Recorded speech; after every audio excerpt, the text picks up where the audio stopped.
안녕하십니까. 주말에는 경제와 정의를 따따블로 잡는 홍사운의 경제쇼 플러스 시작하겠습니다. 오늘 주제 노후 그리고 은퇴 준비입니다. 뭐 어떻게 되겠지. 뭐 다 이게 대부분 사람들 뭐 이런 상황일 것 같아요. 예. 은퇴 준비 어떻게 하고 또 은퇴 후 투자의 시나리오는 어떻게 짜야 할지 오늘 좀 자세히 알아보겠습니다. 은퇴 전문가로 유명한 분이시죠. 김경록 미래에셋 투자와 연금센터 대표 나오셨습니다. 안녕하세요. 예, 안녕하세요. 예. 그리고 노후 준비와는 아직 좀 거리가 멀어 보이는 분. 네. 경제쇼의 불로초 오윤혜 씨도 나오셨습니다. 안녕하세요. 감사합니다. 매주 아주 좋은 별명을 만들어 주셔서 감사합니다. 마음에 드십니까 오늘? 불로초 마음에 들어요. 뭔진 모르는데 마음에 들어요. 넘어가도록 하겠습니다. 넘어가는 거로 하고. 네네네. 자, 오늘 김 대표님, 예. 오윤혜 씨 그 좀 아십니까? 당연히 모르시죠. 예. 저는 오늘 예. 각오 단단히 하시고. 예. 아니 유튜브에서 네네. 뵀는데요. 어떤 분일까 궁금해하면서 왔습니다. 제가 불인이와 주린이를 모두 대표하는 아, 아주 예. 그냥 일반적인 예, 예. 시민이라고 생각하시면 될 것 예, 같습니다. 아니실 것 같은데 하여튼. 자, 예. 뭐 희망 퇴직, 뭐 조기 퇴직까지 요즘 그 노후 준비 점점 이제 일찍들 준비해야 돼요. 근데 저만 해도 그러거든요. 뭐 제가 이제 당장 이제 몇 년, 2, 3년 뒤면은 이제 은퇴해야 정말요? 하니까 슬퍼지네. 슬퍼요. 아니실 것 같아요. 그런데 그냥 뭐 어떻게 되겠지 뭐. 뭐 그냥 뭐 그때 되면 뭐 또 되는 거 아니야? 뭐 이렇게 하거든요. 네. 뭐 대부분 그러실 것 같아요. 예, 예. 맞아요. 그거 괜찮습니까? 그렇게 맞이하는 거? 저희 진행자분 같으면은 그러셔도 될 것 같은데요. 그래요? 근데 이제 이전하고 다릅니다. 이전에는 그러셔도 됐는데요. 예. 예전에는 뭐 은퇴하고 나서 좀 살다가 조금 아프고 세상 떠나고 하면은 좀 어렵더라도 이제 주위에서 도와주고 그럴 수 있는데요. 예. 이제는 제가 보니까 최근에 이제 저희 부고가 날아오는 게 90대 초중반으로 날아오던데요. 최근 한 3주 전에 드디어 부고가 106세 되는 분이 하나 날아왔습니다. 예, 예. 그러니까 제 느낌에는 한 5년 정도 지나면은 이제 100세가 일반적으로 부고에서 꽤 많이 날아올 것 같거든요. 예. 그러니까 이렇게 이제 세월이 남았기 때문에 많이 남아 있기 때문에 어떻게 해서든 되겠지가 어렵습니다. 옆에 분들이 도와주는 것도 한계가 있고요. 그렇죠. 뭔가 준비를 아주 세밀하고 정치하게 좀 해야 되는 시대인 것 같습니다. 그럼 나이대별로 좀 준비해야 될 게 다를 것 같은데요. 예, 예. 그죠? 20대에게 노후 준비를 하는 건 좀 너무 그렇고 이르다. 30대, 40대 분들에게 예. 조언을 해주신다. 아니요, 노후 준비는 빠르면 빠를수록 좋고요. 그래요? 여러분들이 자녀가 있다면은 혹은 손주가 있다면은 뭐 그때부터 준비를 시켜주면 그럼 10개월 좋고요. 저희 애기한테도 아니요, 지금 이제 노후 태어나면 왜냐하면 아직 통장을 만들어 줄래 해도 이름이 없으니까 이게 그죠. 예, 이름, 주민등록이 이제 나오고 하면은 예, 이제 가능하게 그때부터. 되니까요. 예, 그때부터 이제 해주시면은 아주 좋습니다. 그게 이제 노후 준비 이렇게 생각하실 필요 없고요. 네. 단어를 이렇게 해야 되는 거죠. 생에 걸쳐서 내 아이의 생애 설계를 해준다. 이렇게 생각을 하시면 될 것 같고요. 네. 꼭 뭐 늙어서 뭐 어쩌기 위해서가 아니라 그러니까 일찍 준비할수록 좋거든요. 그래서 꼭 뭐 30대부터 20대는 너무 빠르다 그런 것도 아니고요. 빠르면 빠를수록 좋습니다. 그러면 자녀들 만약에 준비해주고 싶다. 그럼 예, 통장을 만들어서 어떻게 해주면 이제 좋나요? 자녀는 젊으니까요. 앞으로 적어도 수십 년은 있을 거지 않습니까? 그리고 네. 이제 하이테크 시대에 사는 게 자녀들이거든요. 네. 그러니까 이제 통장을 만들어서 이전 같은 경우에는 이제 예금을 해주고 그랬는데요. 요즘은 이제 제로금리 고해서 이제 그런 게 아니라 투자 통장을 만들어주는 게 제일 중요합니다. 투자 통장이요? 예, 예. 아니 거기 전에 아까 윤혜 씨가 말한 그 연령대별 준비 예. 50대부터 가시죠. 50대부터. 50대부터. 자기 입장에서. 예, 50대. 뭐 3, 40대가 무슨 노후 준비야 벌써. 그럼 50 아니, 왜냐하면 장유유소. 자녀들의 생애 설계 준비를 잘 해놓으면은 네. 본인이 노후가 되었을 때 훨씬 편할 수가 있고 짐을 들 수가 있기 때문에요. 그것도 네. 뭐 중요한 부분이긴 합니다.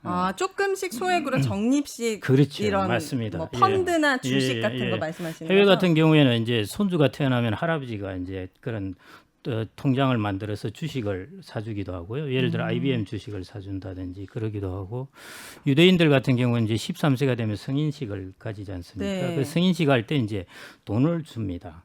그 돈을 가지고 자기가 이제 투자를 해서 돈을 불려가는 거죠. 그래서 유대인들은 이제 돈을 번다는 그런 개념보다 돈을 불려간다는 이 개념을 이제 자꾸 배우고 그걸 이제 실천합니다. 이게 주식이 예, 거죠? 주식도 되고, 대표님? 예, 예. 이제 투자 수단이니까요. 뭐 부동산도 될 수도 있고, 주식도 될 수도 있고, 이제 그런 투자를 하는 것이죠. 네, 네. 시작해야겠네요, 바로. 하루. 투자를 예. 한다는 게 뭐 사실 말이 쉽지. 예, 맞아. 그 뭐 좀 있어야지만이 뭐 투자를 하고 그리고 또 잘못해서 투자한다고 했다가 다 날려먹으면 그 불안감 예. 이런 것 때문에 안 되는 거잖아요. 그게 예. 노후 준비라고 말하기는 좀 곤란하지 않을까 근데 생각되는데. 예. 제가 한번 미국에서 공부를 한 좀 하여튼 아는 지인이 이제 자기가 미국에서 공부를 할 때 그런 자기의 경험을 이야기를 해주던데요. 네. 자기 이제 학부 때 친구가 통장에 보니까 돈이 한 1, 2억 들어 있더래요. 1, 2억이요? 예, 예. 어머나. 그래서 야, 이 돈이 어디서 났나 그랬더만은 자기 할아버지가 자기가 어릴 때 통장을 만들어서 IBM 주식을 사줬다고 그럽니다. 그게 이제 주가가 올라가지고 자기가 이제 학부 때 20대 때쯤 되니까 돈이 뭐 한 1억, 2억 정도 이렇게 우와. 불어나게 되었거든요. 네. 그러니까 이제 투자라는 것을 이게 너무 어렵게 생각하시지 말고요. 좀 친숙하게 만들어주는 게 좋습니다. 그러니까 지금 저희 50대들은 이제 그 투자라고 하면은 뭐 익숙한 분도 계신데요. 이제 우리가 외환위기도 당하고 뭐 글로벌 금융위기도 당하고 하다 보니까 이게 되게 겁나고 위험한 걸로 인식을 하기 쉬운데요. 이제 어릴 때부터 이런 걸 접하다 보면은 좀 친숙하게 됩니다. 그래서 우리는 50대는 예금과 부동산에 너무 친숙했던 세대이고요. 지금부터 이제 자라나고 이제 20대나 10대나 이런 세대들은 저는 이제 좀 글로벌 투자에 친숙해지는 그런 세대가 되었으면 그렇게 생각을 합니다. 그래서 혹시 네네. 태어나시면은 꼭 이렇게 네. 부모님께도 쫄라가지고요 손주 통장 하나 만들어 주라고 좀 이렇게 하셔가지고 이미 태어난 지 오래됐어요. 아, 네. 그러셨구나. 그러면은 그 해가지고요. 젊어 보이셔서 제가 네. 몰랐는데요. 감사합니다.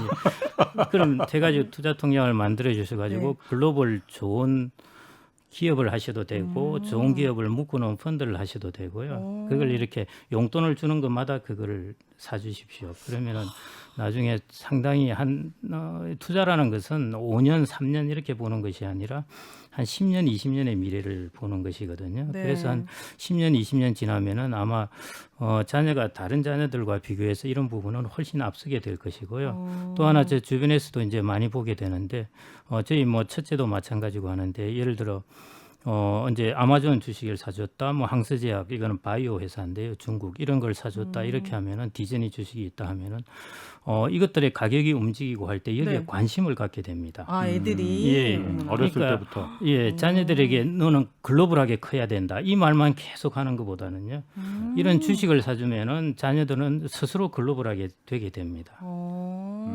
좋은 방법이다. 그러게 예, 그거, 예. 네. 그래서 그걸 그러네. 저는 꼭 좀 되게 추천드리고 능동적으로 싶고요. 애들이 예, 확인할 수도 있고. 예, 예, 예. 네. 정말 글로벌하게 됩니다. 아, 예. 이게 알겠습니다. 제 주변에서도 보면은 주변에도 뭐 이미 은퇴한 친구들 이제 뭐 많이 예, 있고 사실 예. 은퇴한 친구들이 더 많죠. 뭐 제 나이 때 되면 예.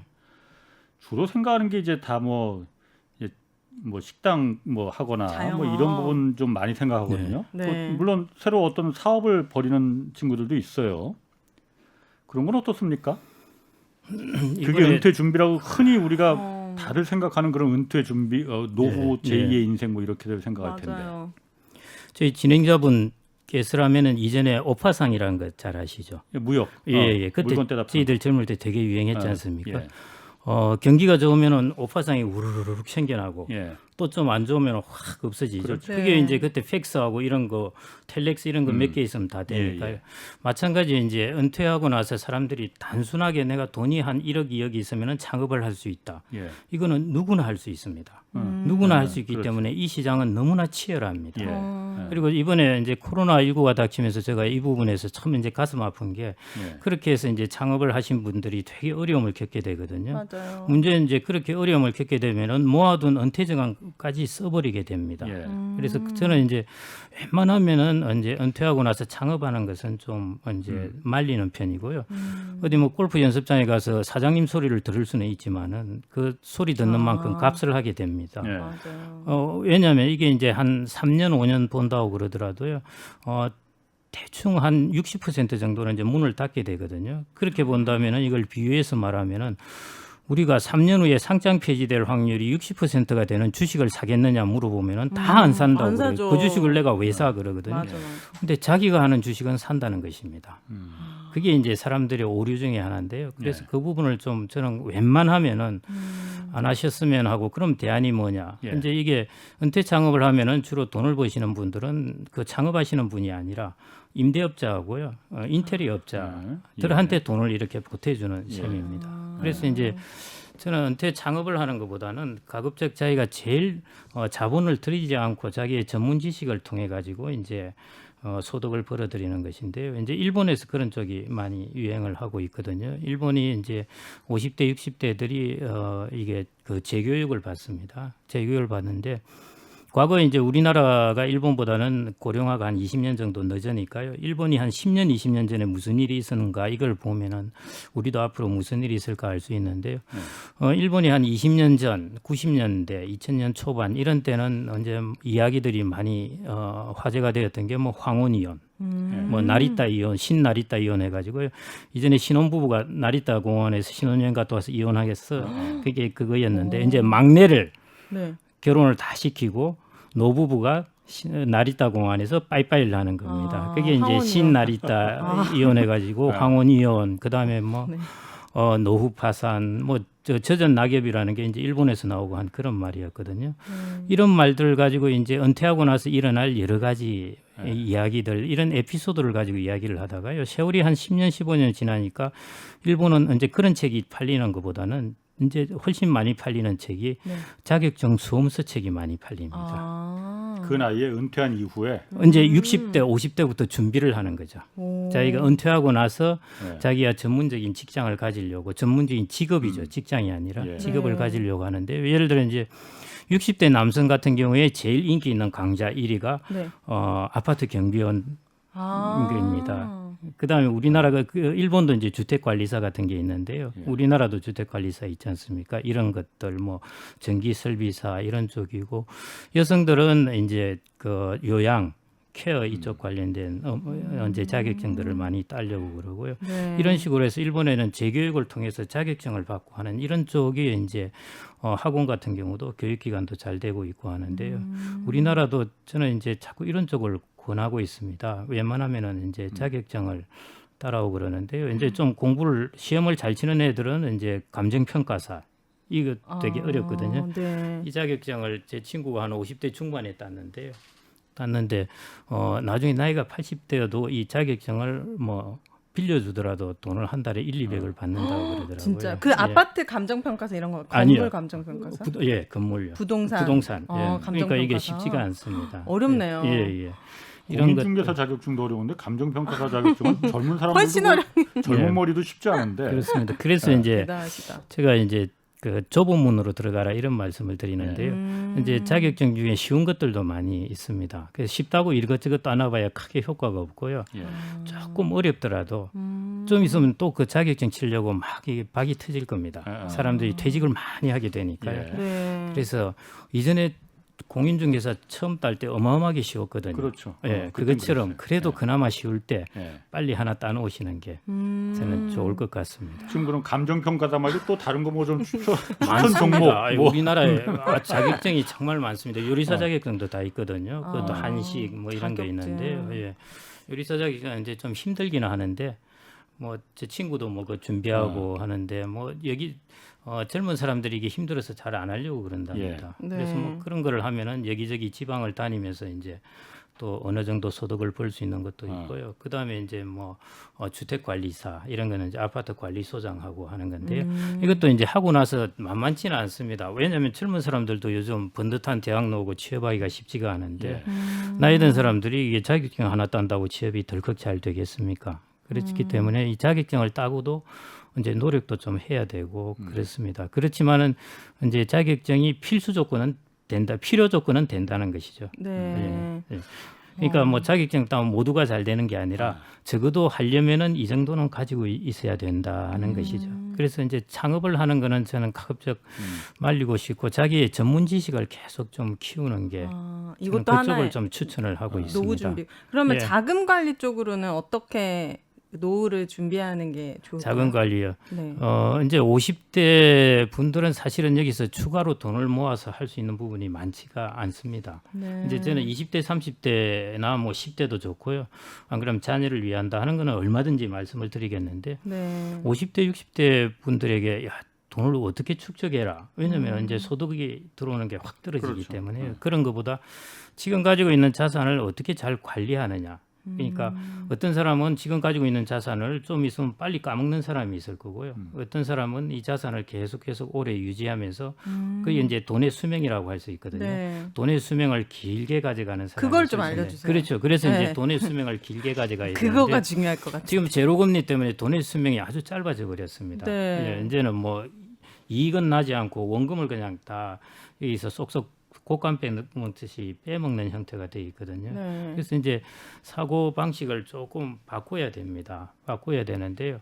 그래서 이제 아까 말씀하셨듯이 야, 투자 그 손해도 보고 그러는데 그 어떻게 그 시장에 뛰어들 수 있느냐 하는 것인데요.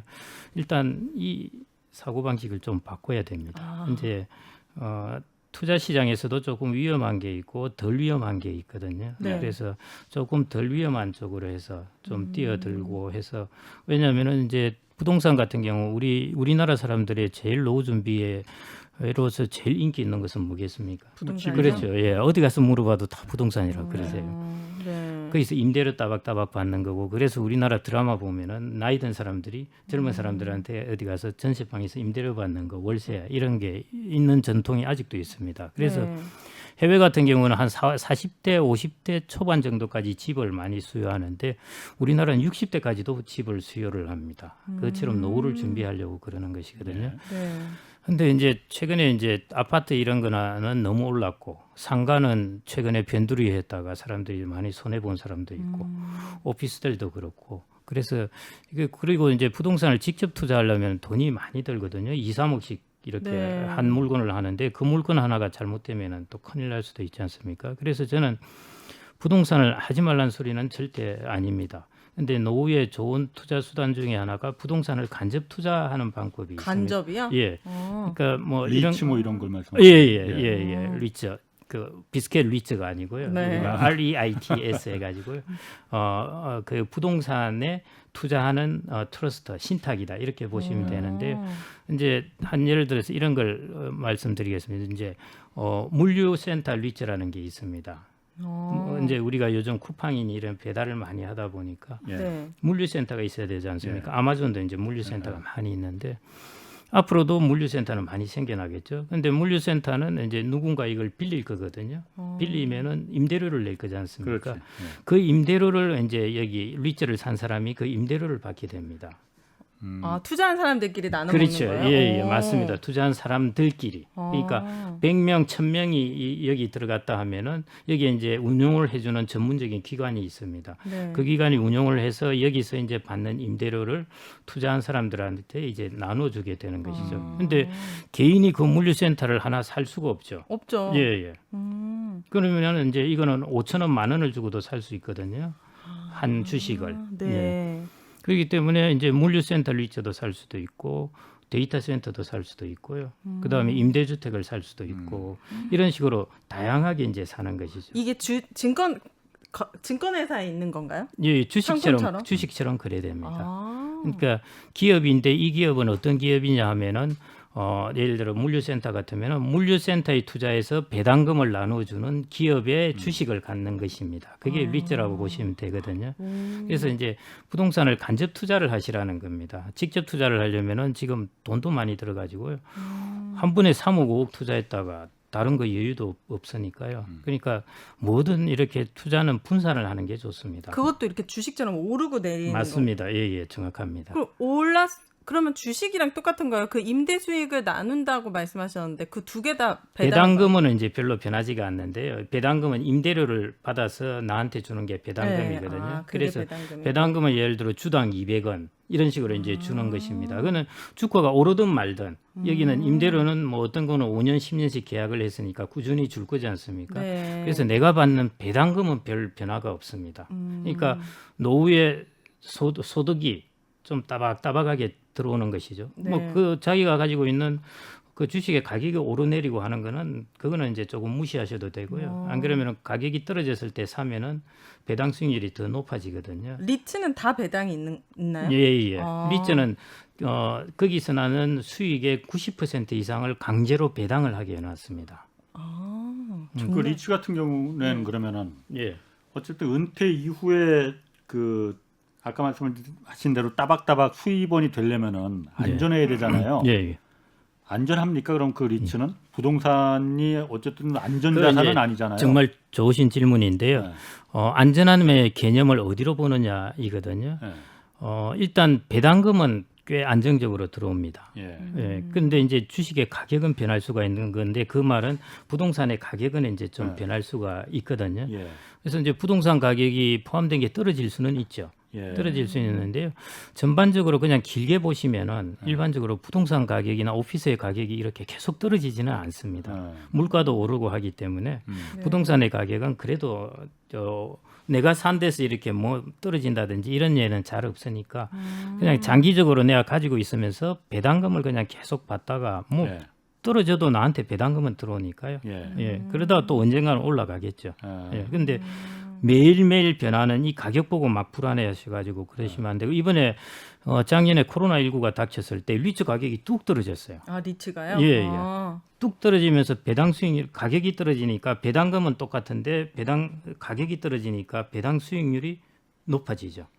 예를 들어 이전에는 10,000원 주고 5%를 받던 게 5,000원이 돼버리면은 배당 수익률이 10%가 되거든요. 네네네. 그래서 이번에 코로나19로 가격이 뚝 떨어졌을 때 배당 수익률이 리츠가 어떤 경우는 10%, 뭐 15%, 뭐 19% 이렇게 가기도 한 겁니다.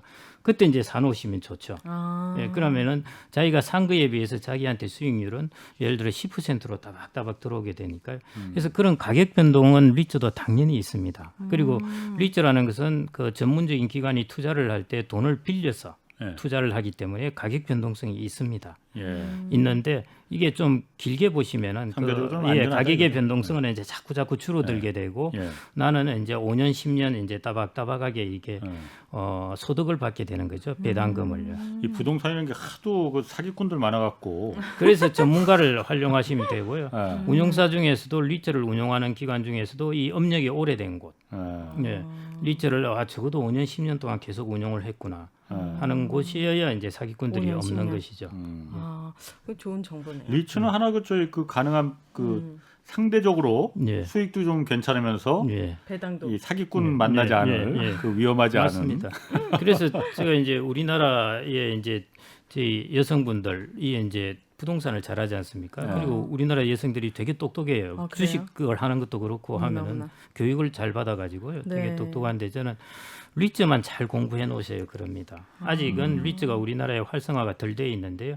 이제 활성화 되게 될 거든요. 리츠는 이제 부동산 가격이 뚝 떨어지면 막 리츠가 나옵니다. 일본에서도 95년 이때부터 리츠가 많이 나오기 시작했는데요. 네. 일본이 금리가 0.1% 할 때도 리츠의 배당 수익률은 한 4에서 5% 이 정도 되었습니다. 우리나라도 이제 저금리에서 지금 리츠가 대충 우리나라 국내 리츠라도 한 4.5% 이 정도는 되거든요. 네. 네, 그래서 이제 4.5%나 그 예, 그 정도는 정도인데요? 됩니다. 리츠는 아까 말씀하셨듯이 제가 말씀드렸듯이 이제 돈을 빌려서 투자를 하다 보니까 지금 부동산이 워낙 막 올라서 그런 거 아니에요? 부동산이 올라서 그런 건 아니고요. 그는 그냥 배당금을 받는 배당 것이고 부동산 가격이 오르면은 배당 수익률은 자꾸 떨어집니다. 아. 부동산 가격이 뚝 떨어졌을 때 사면은 예. 배당 수익률은 높아지는데요. 그런 것보다는 해외도 그렇고 일반적으로 리츠는 통상적으로 수익률을 4에서 5% 정도는 보통 주게 됩니다. 예, 그게 이제 자기가 부담해야 될 리스크가 이제 돈을 차입한 거에 따른 나는 차입 안 했지만은 내가 투자한 펀드는 돈을 빌려서 부동산을 사는 것이거든요. 예. 네. 그래서 투자하는 개인도 간접적으로는 돈을 빌려서 부동산에 투자한 셈입니다. 우리도 집 살 때 다 빌려서 하지 않습니까? 네. 그래서 부동산은 그게 이제 일반적인 특징입니다. 그런 것 때문에 이제 가격 변동이 좀 있는 게 좀 불편해서 수익률을 그 정도는 줘야 사람들이 사겠다는 것이죠. 예, 가격 변동이 막 있는데 수익률 2%안 한다 그러죠. 그래서 가격 변동을 감수하는 데 대한 불편함에 대한 대가로 대충 4에서 5% 정도를 준다고 보시면 될 것 같습니다. 네. 그 부동산 리츠는 그러면은 예. 어떤 상품에 그 투자한 사람들이 많으면 많을수록 그럼 그 투자자들한테 더 좋은 거예요? 어떻게 되는 거예요? 그런 건 아닌데요. 예. 그 투자한 사람들이 많다는 것은 아무래도 그 리츠 펀드의 크기가 크겠죠. 네. 크기가 크면은 좀 더 다양한 부동산도 이제 부동산 물건이 하나가 아니라 뭐 10개를 가질 수도 있고요. 예. 예를 들어 어떤 호텔 리츠 같은 경우는 어떤 경우는 호텔을 한 250개를 가지고 있기도 하거든요. 우와. 호텔 리츠는 최근에 호텔이 저렇게 안 좋아지는 바람에 호텔 리츠는 이제 떨어졌네요. 예, 그렇죠. 그래서 리츠 중에서도 가격이 막 다르게 움직입니다. 그러네요. 최근에 인기 있는 리츠가 이제 데이터 센터 리츠하고 물류 리츠 이런 겁니다. 데이터 센터 같은 경우는 앞으로 클라우드니 뭐 하이테크 이런 쪽으로 네이버, 카카오 이런 데이터 센터 말하는 그렇죠. 거예요? 예. 그것도 리츠로 해요? 예. 그 미국 같은 경우에 이제 그런 것들이 나오거든요. 그게 어떻게 나 그거 이해 못 하겠는데 이제 그게 네이버에서 그냥 운영하는 거 아니에요? 카카오가 그렇죠. 운영하고? 자기들이 가지고 있는 그 물건을 안 놓는 것이죠. 그래서 예. 우리나라는 데이터 센터 리츠 이런 게 별로 안 오는데 예. 미국 같은 경우 한번 생각을 해보십시오. 아마존처럼 예를 들어 자기가 뭐 창고를 사겠다, 내가 예. 부동산 투자도 하겠다, 뭐 이렇게 하면은 어쩔 수는 없는데요. 근데 많은 다른 기관들이 있습니다. 예를 들어 뭐 쿠팡 비슷한 기관들이 예. 이 기관들은 자기가 창고를 사기가 힘들어요. 예. 돈이 얼마나 비쌉니까? 그러니까 창고를 빌려야 되거든요. 예. 예. 빌려는 대신 임대료를 줄 겁니다. 예. 그러면은 이제 이 창고를 소유한 사람이 이 펀드가 소유를 하겠죠. 그래서 이 물류 회사들이 이제 이렇게 준 임대료를 이제 받게 되는 것이고 예, 예. 데이터 센터도 마찬가지. 이거는 이제 아주 이제 빅테크 기업들은 자기가 데이터 센터를 세우겠죠. 그런데 그렇지만, 그렇지 않은 곳은 아.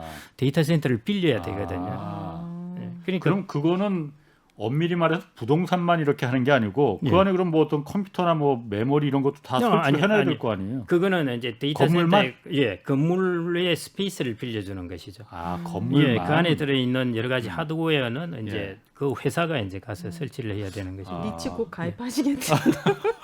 일단 뭔가 리치해질 것 같은. 그렇죠. 이름이 리츠로 뭐 리치 돼서 뭐 부자 돼서 이런 이야기도 하는데 이제 리스크도 꼭 생각은 하셔야 그러게. 되는데 노후에 하여튼 이게 여기에 전문성을 가져 놓으시면은 네. 이리저리 활용을 할 수가 있거든요. 가격이 뚝 떨어졌을 때 배당 수익률이 높아졌을 때 좀 사고, 그다음 가격이 막 오르면서 배당 수익률이 낮아졌다 이러면 좀 팔고 이런 식으로 약간의 이제 이렇게 미시하게 다루면서도 돈을 더 벌 수도 있고요. 그래서 이제 그리고 종류도 많습니다. 이제 우리는 국내 리츠만 사는 게 아니라 해외 리츠도 많이 들어오니까요. 특히 이제 미국 같은 경우가 이제 리츠가 활성화되어 있는데 그런 쪽에 들어오는 리츠도 이제 투자를 하려고 하면은 예를 들어 우리가 이제 뭐 강남에 뭘 땅을 사보는 게 소원이지 않습니까? 그게 이제 리츠로 가능한 거죠. 예를 들어 강남에 있는 무슨 롯데백화점을 리츠로 해서 한다면은 거기서 이제 나오는 이제 매장에 있는 임대료 같은 예, 거. 그렇죠. 예, 그걸 받는 셈이 되는 거고요. 미국의 워싱턴에 예를 들어 땅을 건물을 임대를 하고 싶다 하면은 그 지분을 그런 펀드의 지분을 가지시면 되는 겁니다. 그러니까 이 글로벌하게 이렇게 부동산을 분산해서 다 가질 수가 있어요. 종류별로. 그래서 저는 이제 리츠를 좀 이렇게 잘 활용하시고 국내 같은 경우에는 이제 부동산이 제가 뭐 부동산 전문가는 아닙니다만은 자산을 운용할 때는 제일 첫 번째 원칙이 우량 자산을 하라고 그럽니다. 네. 예, 그게 뒤탈이 없거든요. 네. 예. 그러면은 부동산에서 제일 우량한 자산은 어느 지역에 있겠습니까? 지역이요? 강남이요. 예, 그 처음에 서울에 있고요. 네, 서울. 서울 중에서도 강남에 있고 네. 이렇거든요. 그러니까 우리나라는 이런 지역이 별로 안 많다 보니까 여기 돈이 너무 많이 몰리는 겁니다. 우량 자산은 적고 사람들은 우량 자산을 원하고 하니까 이제 너무 많이 몰려서 이게 좀 이제 과열될 수도 있고 그러니까요. 그러니까 뭐 의왕시고 여기도 덩달아 지금 다 올라 있지 않습니까? 그런데 그런 데가 또 이렇게 올라갈 때 확 오를 때도 예. 빠질 때도 제일 많이 빠지거든요. 또 빠질 과거에도 때는 그랬었고. 이제 잘 보시면은 그렇습니다. 저는 이제 채권을 운용을 했는데요. 예. 네. 채권을 운용할 때 채권이 등급별로 가격이 다르거든요. 예. 예를 들어 등급이 낮은 것은 가격이 싸고 예. 등급이 높은 것은 가격이 비쌉니다. 그걸 거꾸로 이야기하면은 등급이 낮은 것은 수익률이 높고 등급이 높은 것은 수익률이 낮습니다. 네. 근데 시장이 막 좋을 때는 등급이 낮은 것들이 가격이 막 올라가요. 네, 등달아서 막 올라가다가 아, 예, 예. 시장이 안 좋아지면은 등급이 낮은 것부터 폭락하기 그렇죠. 시작합니다. 그것부터 던지죠. 그렇죠. 당연히. 네, 그렇죠. 예. 그리고 등급이 제일 우량한 것은 제일 적게 떨어집니다. 예. 그럼 강남은 제일 조금 떨어진다는 얘기잖아요. 그 밑에. 이전에 그 2008년 글로벌 금융위기 있고 그럴 때 그랬지 예. 않습니까? 강남 오르자 목동 오르고 여기 오르고 다 따라 올랐는데 시하게 오자 강남은 덜 떨어지고 다른 것들은 팍팍 떨어진 게 그게 회사채나 뭐나 자산 가격은 다 그런 어떤 우량성에 따라서 그런 차이점이 있습니다. 있는데 그래서 지금은 저 이제 다른 이야기가 아니라 우리나라의 부동산 부분은 돈은 많고 부동산은 우량한 것은 적고 하니까 너무 여기 많이 몰렸다는 것이죠. 네. 이럴 때 이제 이런 격언이 있거든요. 이제 돈을 벌려면은 다른 사람들이 막 나한테 좀 팔아라 그러면 팔아주고 다른 사람들이 내 물건 좀 막 사달라고 요청하면은 사주고 이러면은 돈을 번다는 말이 있습니다. 그 말은 막 자산 가격이 많이 오를 때는 살리는 사람이 많지 않습니까? 네. 그러니까 거기 좀 팔아주고 그다음에 자산 가격이 폭락하면은 다 팔고 싶어 하거든요. 그때 이제 좀 사주고 이러면은 이제 예, 돈을 벌 수 있다는 것인데 마찬가지 이게 이제 너무 살려는 사람이 많고 하니까 그냥 좀 시야를 좀 이렇게 넓혀서. 넓게 보시고요. 네. 특히 이제 미국 같은 경우는 경제도 좋고 그다음에 하이테크의 중심에 있고 그다음에 인구 구조도 좋고 그렇습니다. 그래서 그런 쪽에 물건들을 좀 이렇게 분산해서 네. 예, 지역별로도 분산하고 물건별로도 좀 분산하고 해서 임대료를 따박따박 받는 이런 형태로 좀 노후의 자산 구조를 바꿔 놓으시면은 네. 좋을 것 같습니다. 너무 좋은 팁이네요. 대표님 책을 보면 대표님 책을 보면 조금 더 알 수 있지 않을까요? 그 책 이름이 데모테크라는 책을 쓰셨어요. 네. 이게 네. 무슨 이 뜻이죠? 테크라는 건 제가 알고 있는데 데모 데모 제가 네. 알고 있는 그 데모 말하는 네. 겁니까? 아니겠죠. 투쟁? 예, 맞습니다. 제가 이제 그렇게 해석하시는 분을 두 번째 제가 뵙습니다. 이게 보통 아재 개그라서 안 하거든요 방송에서 용감하신 분입니다. 이게 데모테크라고 읽으시는 분은 안 하는데 데모테크라고 읽으시는 분이 있습니다. 그런 분은 이제 데모하는 기술을 가르치는 이런 이야기를 하시는데요. 그 네. 데몬스트레이션의 데모가 아니고 네. 여기는 데모그래피라고 하면은 인구 구조를 이야기하는 겁니다. 인구 구조라는 것은 그 인구에 젊은 사람이 많냐, 나이 든 사람이 많느냐, 뭐 하는 이 구조를 보는 것이거든요. 네. 네. 그래서 인구 구조가 이제 많이 변하게 될 텐데요. 앞으로 아주 극심하게 많이 변하게 됩니다. 그런 앞으로의 세상의 큰 트렌드는 한 30년, 50년 동안 이어질 큰 트렌드가 제가 보니 딱 두 가지 있는데요. 네. 그 하나가 인구 구조 변화, 데모그래피고요. 또 하나가 그 테크놀로지의 변화입니다. 혁신은 계속 이어질 것이기 때문에 네. 네. 그래서 이 데모그래피와 테크놀로지는 제가 판단키로는 거의 우리가 말하는 소위 말해 특이점을 이제 거의 넘어서는 것 같거든요. 특이점을 넘어선다는 것은 네. 변화가 앞으로 생각보다 급하게 급격하게. 일어난다는 것입니다. 예, 급격하게 우와. 일어나는데 네. 이런 급격하게 일어나는 데모그래피하고 테크놀로지가 묘하게 이게 두 개 만나게 됩니다. 한 예를 들면 이런 거죠. 데모그래피에서 제일 큰 게 이제 고령자가 증가하는 것입니다. 세계적으로 보면은 지금 2020년에 비해서 2050년까지 이제 고령자가 65세 이상을 고령자라고 그러는데요. 8억 명이 증가합니다. 8억 명이 예, 증가한다고요? 예. 그다음에 2060년 40년 동안은 11억 명이 증가합니다. 와. 그러니까 미국 인구가 한 3억 3천, 3억 4천 정도 되는데요. 앞으로 40년 동안 65세 이상만 모여 사는 미국만한 나라가 3.3개 정도가 생겨난다는 뜻입니다. 하긴 저도 65세 이상 되는 예. 미국만한 나라가 조금 과장해서 말하면은 65세 이상만 모여 사는 중국만한 땅이 하나 생겨난다는 거예요. 그런데 자 그러면은 그 시장에 그 대박. 사람들은 뭘 살 것이냐 하는 것이죠. 그 시장에 그 사람들. 네, 그 사람들은 예를 들어 65세 이상만 모여 사는 중국만한 땅이 하나 생겨났다. 네. 거기 어떤 물건이 잘 당연히 팔리게? 실버 관련된 것들이 그렇죠. 다 그게 팔리겠죠. 바이오 의약품이라든지 헬스케어라든지 이제 뷰티에 관련된 것들 이런 것들인 것이죠. 그렇네요. 예, 그래서 그게 이전 같은 경우에는 이런 것도 테크놀로지가 별로 안 크고 뭐 했는데요. 요즘은 의약품 같은 경우도 많이 진보를 했거든요. 거의 이번에 코로나19 백신에도 보듯이 이게 처음으로 이제 유전자의 정보를 조작해가지고 백신을 네. 만들어내는 것이거든요. 네. 드디어 유전자 조작에 들어간 것입니다. 그런 것들이 이제 바이오 의약품이라고 그러는데요. 그런 바이오 의약품뿐만 아니라 뭐 다른 이제 헬스케어 같은 경우, 그다음에 디지털을 이용해서 하는 헬스케어, 그다음에 이제 고령자들 요즘 메타버스가 유행하고 있는데요. 메타버스 세계도 고령자들은 아직 생각하지 않고 있는데 네. 이것도 그 애들이 고령자가 하는 거 아니에요? 애들. 예, 이제 애들이 게임에 익숙하니까 이제 네. 다 그러는데요. 제가 이제 저 비슷한 연령대 이런 메타버스에 야 이런 세계에 너 되면은 살아볼 생각이 있냐 하면은 아주 혹합니다. 어떠냐 하면은 그 메타버스의 세계에 자기가 아주 젊은 모습으로 리처드 기어 같은 모습으로 자기 아바타를 보내는 거예요. 네. 아바타를 보내서 거기서 이제 자기가 자기의 집을 짓고 이러면서 자기의 가상 공간을 꾸미는 것이죠. 요즘도 가상 공간에서 물건을 사고 팔고 하거든요. 거기서도 마찬가지 예를 들어 마음에 드는 이성이 나타났다. 그러면은 거기서 메타버스에서 만나는 그렇죠. 거예요? 거기서 선물을 주는 거예요. 혹하네. 아바타처럼 이렇게 또 이런 식으로 교류하고. 그렇죠. 거기서도 브랜드가 구찌도 대박. 있을 거고 뭐 이런 것들을 해가지고 선물을 하고 하는 이런 세상이 이제 오게 되는 거죠. 이미 와 그러네요. 있습니다. 아니 그 30년 메타버스 재밌네. 일단 그 얘기 한번 더 해볼게요. 예. 너무 메타버스도 그러니까 지금까지는 예. 그 로블록스나 뭐 이런 게 그렇죠. 전부 다 애들이 젊은 사람. 그 제페토도 초등학생들 그렇고요. 들어가는 예, 제페토도 거라고 알고 그렇습니다. 있는데 예, 예. 10대, 우리나라에 사는 20대죠. 건 제페토고 예. 그런 게 오히려 고령 그 인자 사회를 위한 예. 그 산업으로 되면은 클 수 있다는 거예요. 예, 예, 맞습니다. 제가 이제 이거 보는 쓰고 시장이 있으면 되는 그겁니다. 예, 그거는 이제 헤드셋을 가지고 하는 거. 쓰고 있으면 페이스북에 이제 오큘러스라든지 이런 게 이제 그걸 하고 있고 중국도 이 시장에 들어오는데요. 제페토가 우리나라 게 아니라요. 제페토의 가입자는 글로벌한 10대들이 훨씬 많습니다. 예. 거의 3억 명인가 가입자인데요. 예.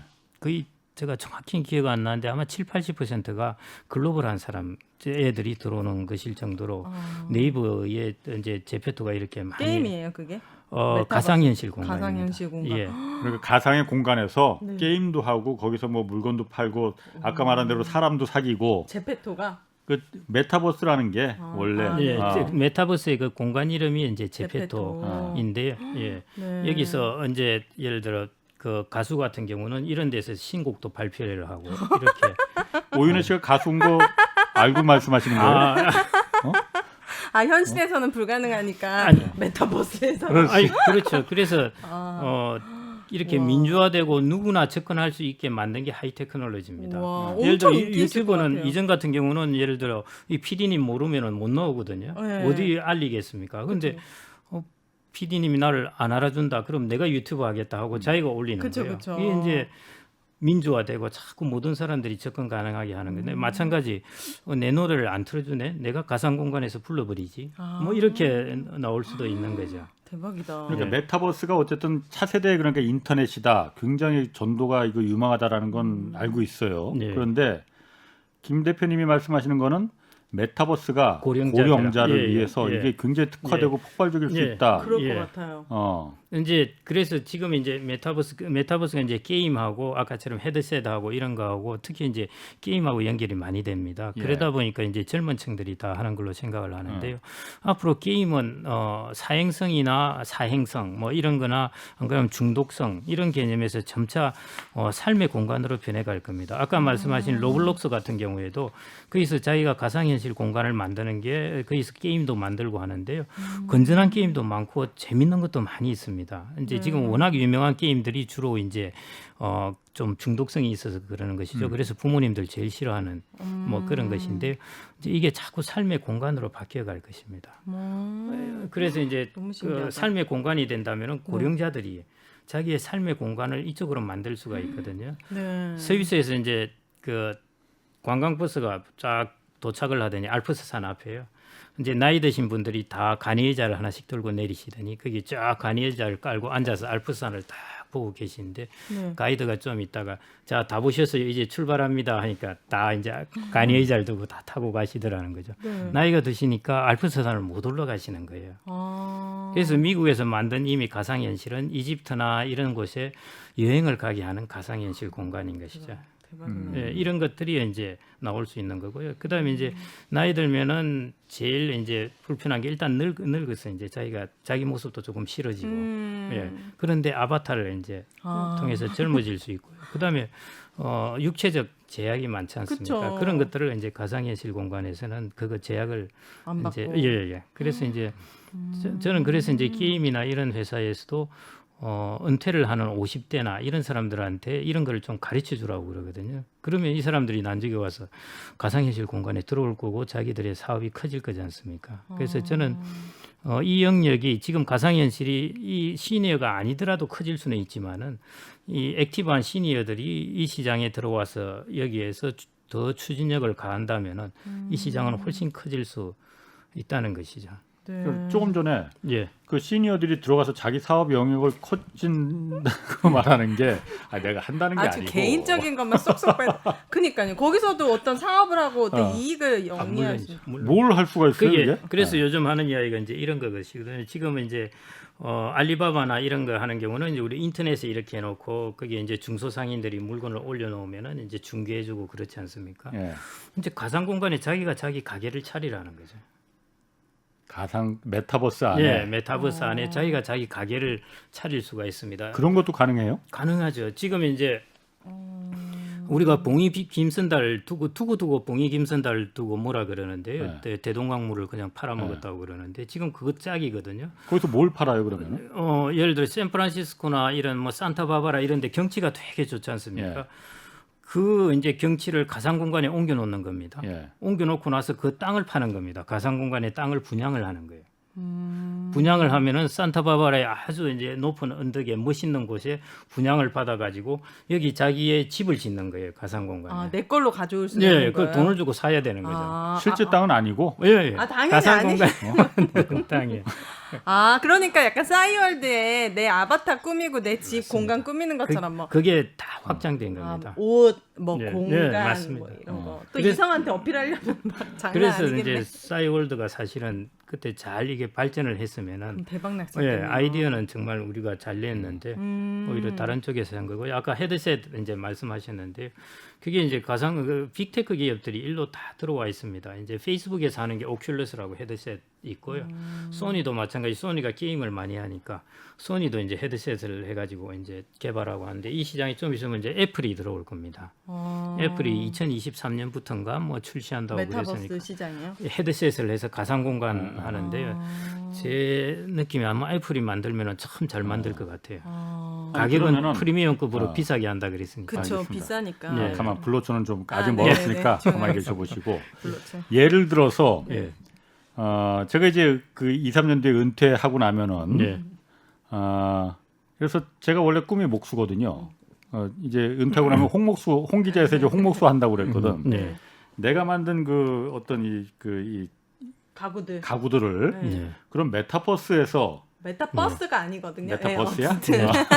버스를 자꾸 네네. 메타버스에서 네. 이걸 그 상점을 차릴 수도 있는 겁니까? 물론 있습니다. 임대료도 없겠네 그러면은. 그걸 이제 만드는 것에 대한 정도 뭐 그 정도야, 예, 뭐. 보통 예, 그 예. 공간한 거에서 예. 거기서 아이템 사는데 이제 아이템을 팔아 가지고 돈을 벌거든요. 예. 보통 이제 그 공간을 만들어 준 곳에서. 예.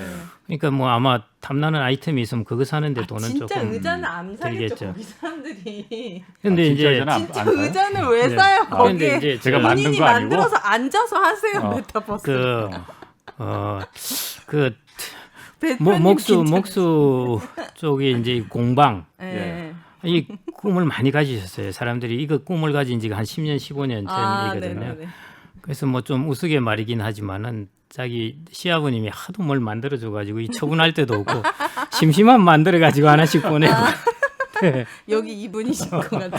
그래서 공방도 요즘은 어떤지 모르겠습니다. 다 망해요, 그거. 예, 다 그렇죠. 요즘은 그게 한 10년, 15년 전에는 중국에서 그냥 괜찮았습니다. 훨씬 싸고 예, 좋아. 또. 예, 예. 예.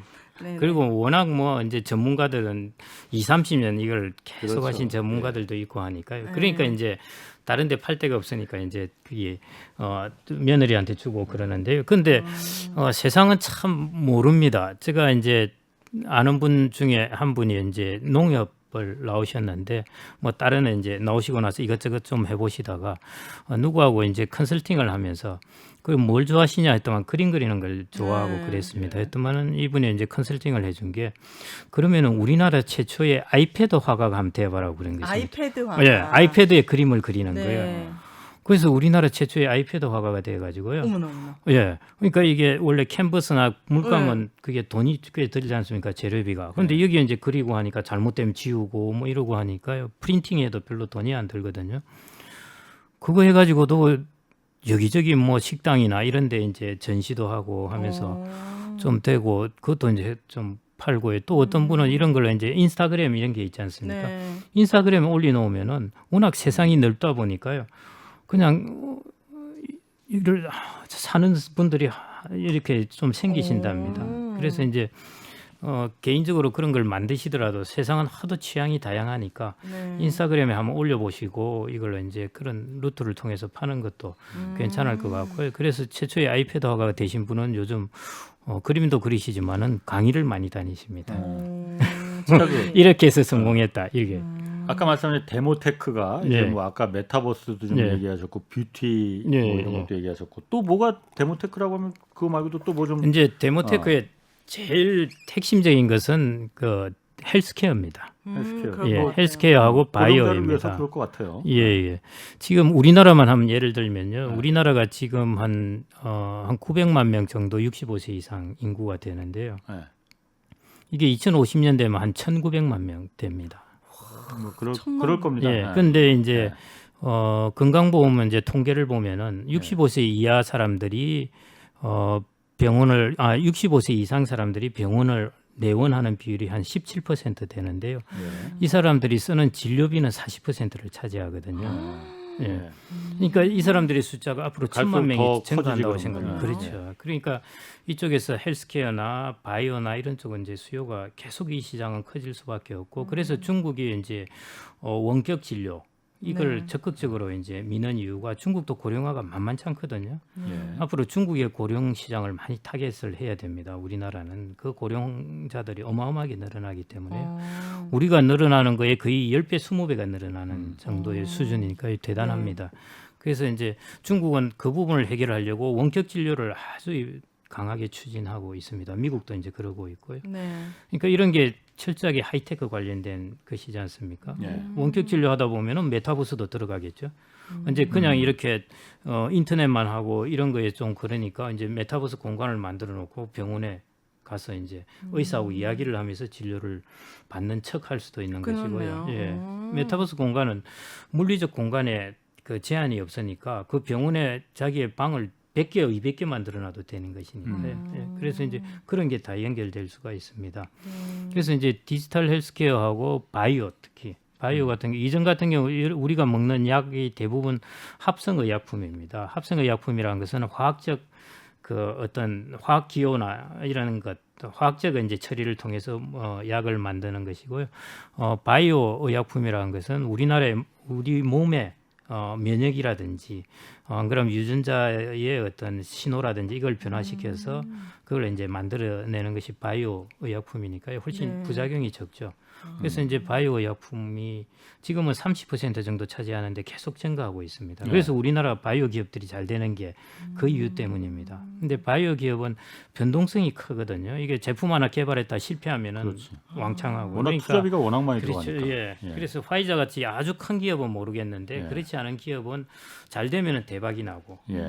그래서 바이오나 헬스케어 같은 경우에는 꼭 이제 기업을 여러 개 묶어 놓은 이제 ETF가 그런 거일 수 있는데요.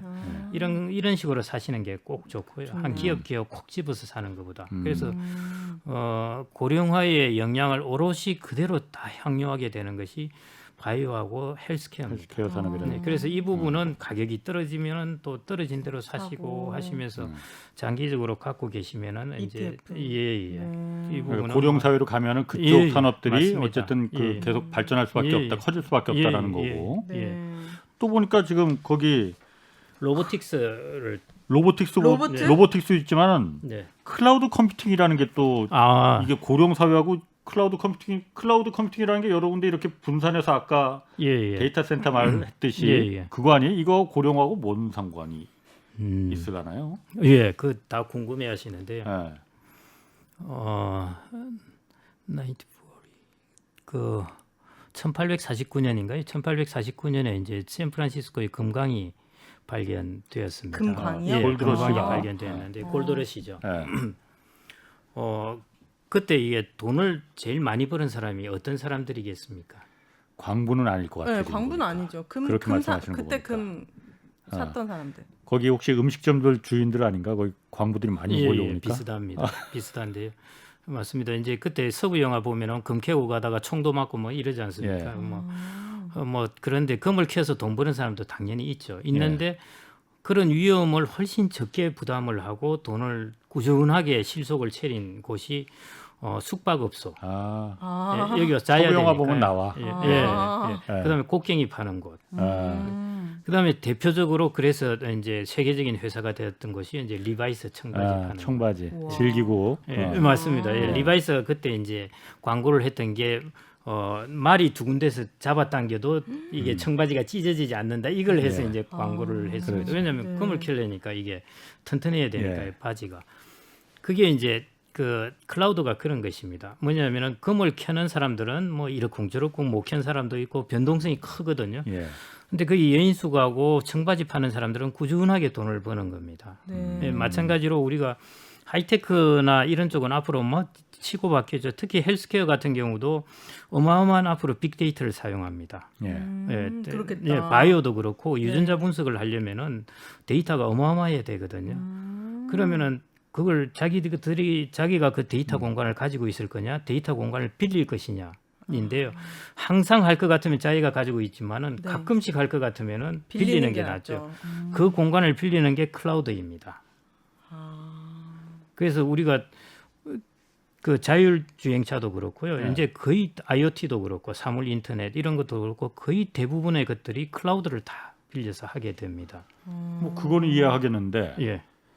그거하고 데모 고령화하고 이제 무슨 상관이 있을까? 하이테크가 이제 예. 테크놀로지가 혁신이 일어나면은 예. 이제 이런 부분이 발전은 합니다. 예. 고령화가 안 되더라도 발전은 합니다. 네. 그렇죠. 근데 그 고령사회 고령화라는 부분이 이 부분에 저는 사람들이 고령사가 되면은 야 이거 안 좋아질 것이라고 생각을 하는데 예. 이런 부분에 테크놀로지에 좀 추진력을 줄 수 있을 것 같아요. 그럼 이 부분의 영역이 더 확장된다는 것이죠. 아, 이 부분의 영역이 더 확장될 때 안전하게 돈을 이렇게 따박따박 먹는 곳이 클라우드라는 것입니다. 예. 그래서 클라우드 같은 경우는 클라우드의 이제 대표적인 기업이 아마존이거든요. 그렇죠. 그래요? 예, 아마존 하면 사람들이 아마존 다 전 세계 뭐 데이터 센터를 다. 예, 우리나라도 아마존 AWS 뭐 이거이지 않습니까? 예.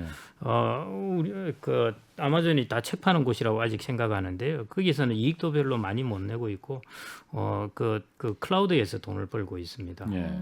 그 벌고 있고 그다음에 이제 마이크로소프트도 사실은 그 MS 팔아가지고 소프트웨어 팔아가지고 돈을 벌다가 한계에 봉착했는데 그 한계를 돌파해준 사장이 지금 이제 그 마이크로소프트 CEO인데요. 이 사람이 클라우드에서 마이크로소프트가 클라우드로 변신을 해가지고 세계 2위 클라우드 업체가 이제 마이크로소프트가 되었거든요. 네. 그다음에 아마존도 이제 클라우드 업체이고 우리나라 네이버도 이제 클라우드 업체고 뭐 자기 것도 쓰고 다른 것도 쓰고 이럴 테니까요. 그래서 이런 이제 클라우드 관련된 것들이 꾸준하게 이거는 성장을 할 수밖에 없습니다. 마치 전기차 세상에 오면은 확실하게 성장할 부분은 어디겠습니까? 배터리. 그렇죠. 그거하고 비슷한 겁니다. 전기차가 반드시 가져야 할 것은 배터리. 네. 근데 어느 배터리가 될지는 모르지만 배터리는 될 것이다 해서 배터리 ETF를 사는 게 낫거든요.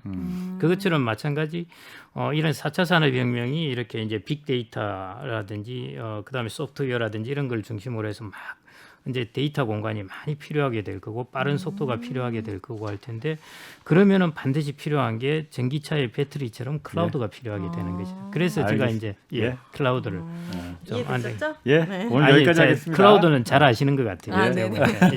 예. 자, 오늘 여기까지 하겠고 네. 김경록 미래에셋 투자와 연금센터 대표 그리고 오윤혜 씨 두 분 고맙습니다. 네. 예, 감사합니다. 감사합니다. 자, 홍사원의 경제쇼 플러스 오늘 마치겠습니다. 고맙습니다. 예, 감사합니다. 감사합니다.